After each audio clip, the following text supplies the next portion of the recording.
All right, so Kevin and I just warmed up. We just filled out our matrix forms. The biggest thing I saw today during the warm-up was the return. He started doing this in our last match that we played a week ago. He sliced a lot of forehand returns during the warm-up. And so I'm marking that as the big thing I'm gonna be really keeping an eye on. Okay, so I've just finished warming up with Ian, and this is our matrix filled out. I'll get this a little closer to you so you can hopefully see it. If not, I'll go through it with you. His backhand, I definitely noticed when I hit there, it looked uncomfortable. He had some kind of stiffness in some of the strokes, and it landed really short. So it's gonna be something early to kind of look at. But really safe targets, big margins, use my footwork, use my forehand in a sense of just being super consistent. And that's where I'm gonna start.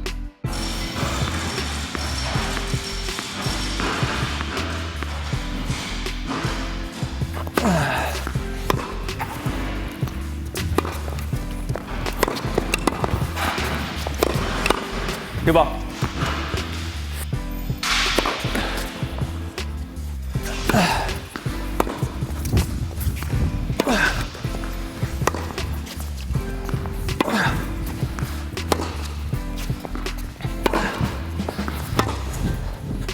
No, this wide.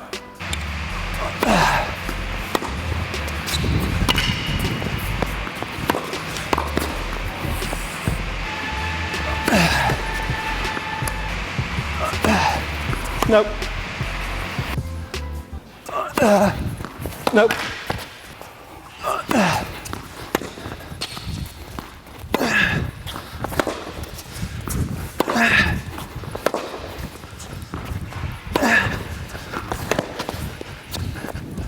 No.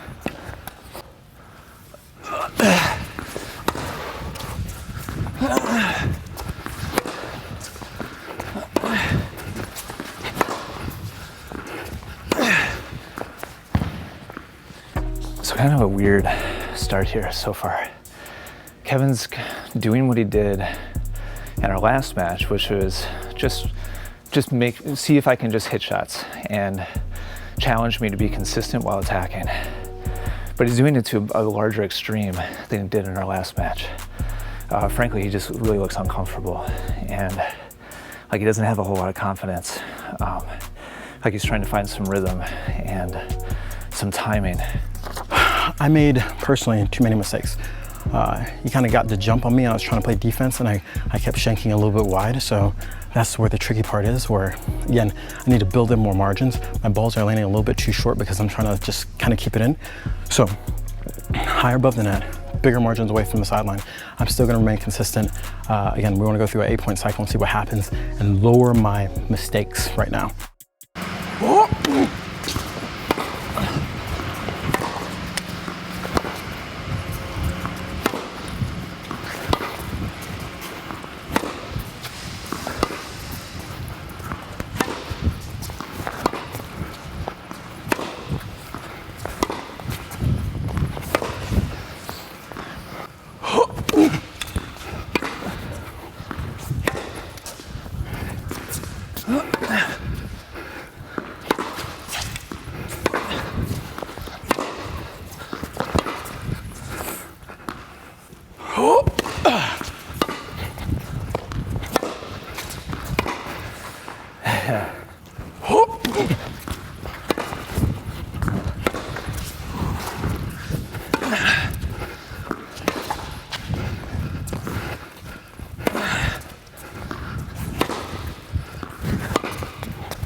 Oh, wow.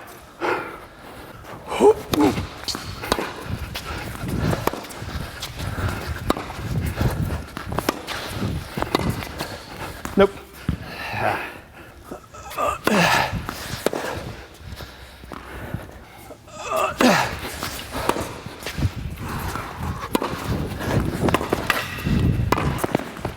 What? Nope.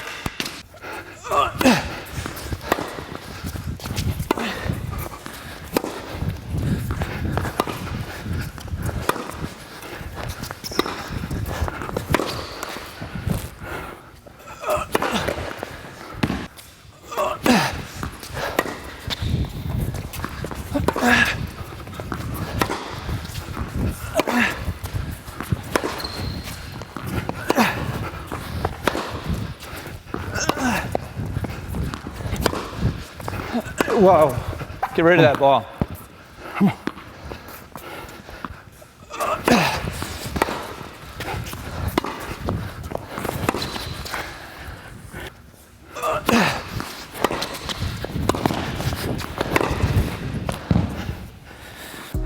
When I look at what's happening from my side of the net, I need to still remain consistent. But the matrix matchup, I'm gonna focus a little bit more and starting to really start pinpointing, mixing up the pace and height to his backhand more. On his service games, I have to do a better job of getting return deeper so it doesn't allow him to attack early. He's starting to hit some confident, heavy shots the way he normally would, but it's still definitely not the ground strokes that he's used to being able to hit. I'm gonna say he's definitely kind of off a little bit or just not feeling it. He doesn't have very good rhythm or timing. And what's interesting is the big liability has been on the forehand side. He is slicing that forehand return like I was looking for, and so I served and volleyed off that last point. First time I've served and volleyed, but in that last game I came to the net 2 other times on his forehand, and he hit really kind of tight, awkward looking forehands into the net on both of them. And on the serve and volley point, he just crushed it long. So I feel like he's trying to find some feel there. So for me right now, I'd definitely downgrade his forehand to neutral, possibly even weakness, but I think it's situational. From behind the baseline, he's starting to get some feel. But when I rush him and he's having to like bend down and step in a little bit, his forehand's a weakness right now. And so anytime I come to the net, I'm gonna start targeting his forehand side.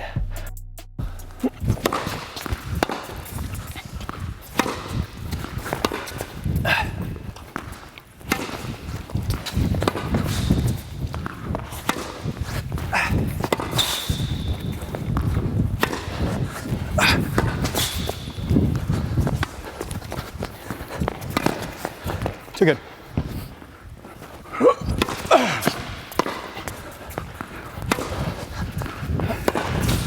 Curve it, curve it, curve it.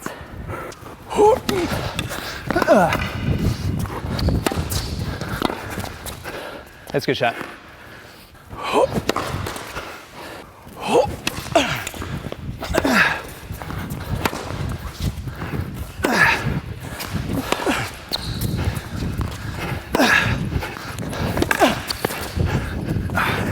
Just back, just back, just back.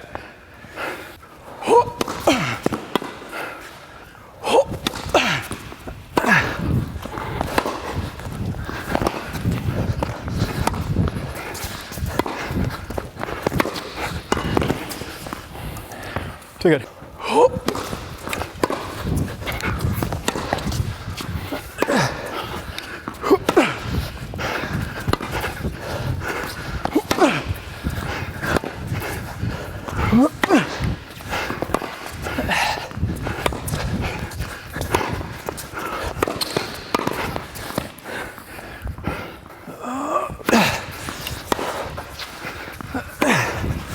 Nope.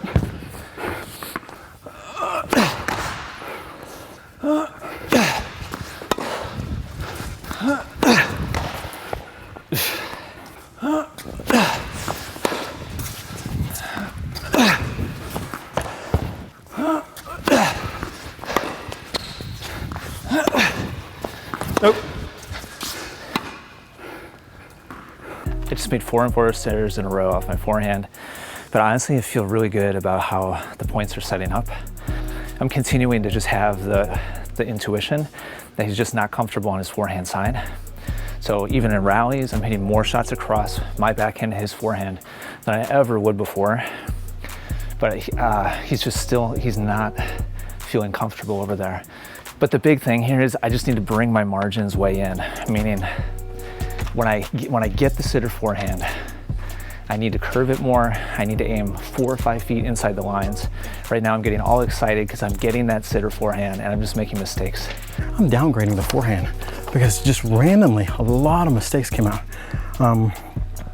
One other thing is I had a short ball and I hit a drop shot, which basically, again, not following the matrix, I had a drop shot. This is gonna attack his movement. He gets up to it super easy and hurts me. So I think those are a couple of things that, I mean, it just proves right there, I'm not following the matrix. I think I broke when I had an easy opportunity, a lot of opportunities. I was moving the ball around well. I kept the spins going.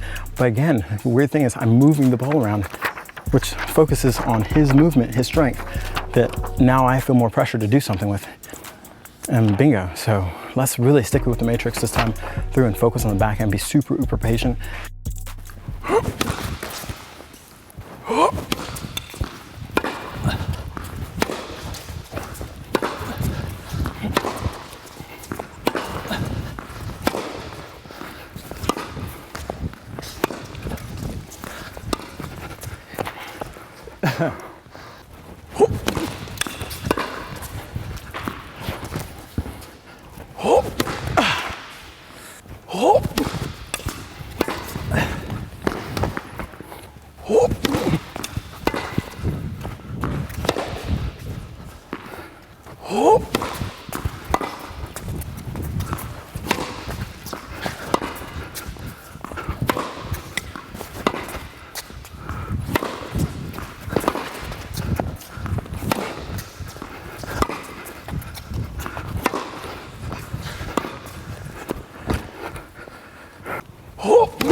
Good serve. Thanks. First.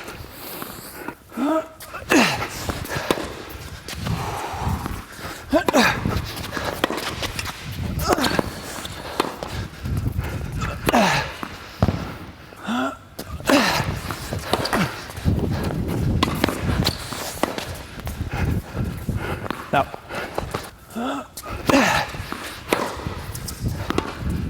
It's a good ball. Thanks.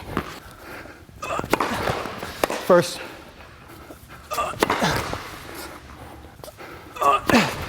Nope.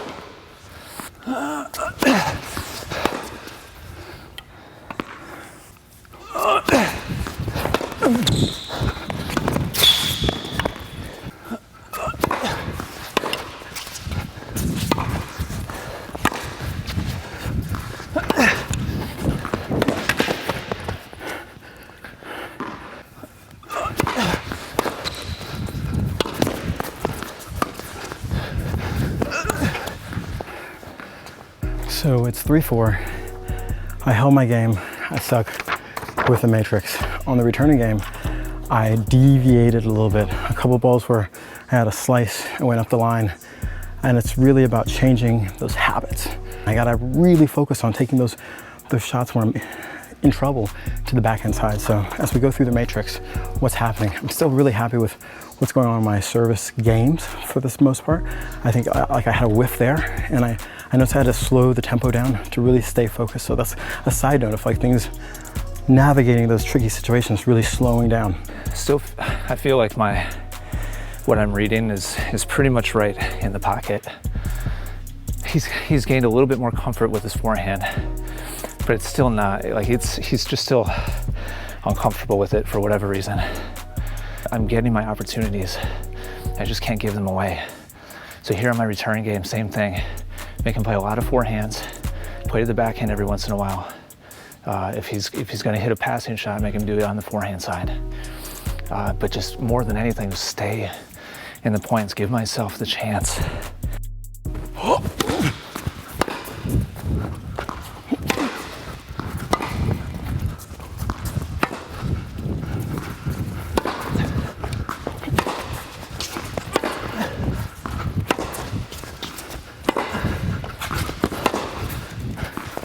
Nope.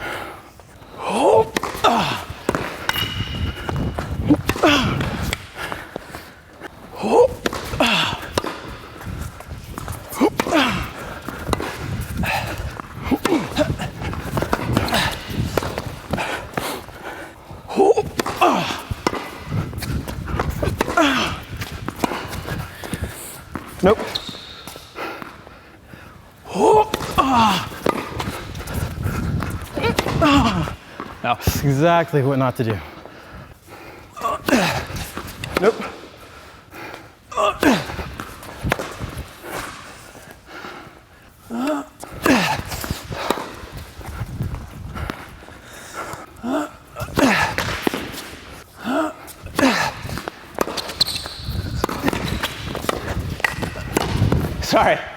Sorry, that was terrible. Good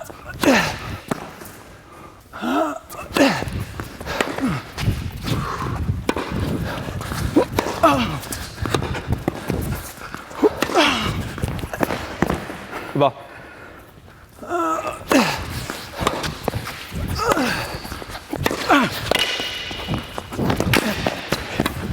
Too good. Play, man.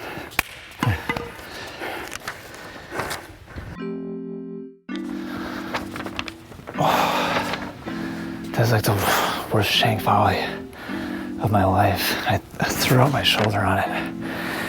Thankfully, I was able to close it out. The X originally, I marked under return of serve. That's where I saw the forehand looking unconfident. It was just on the return. On the rallies, I didn't see it. He was still stepping around his backhand. But I saw enough of it on the return of serve that I thought, okay, maybe I want to pick on that with the serve.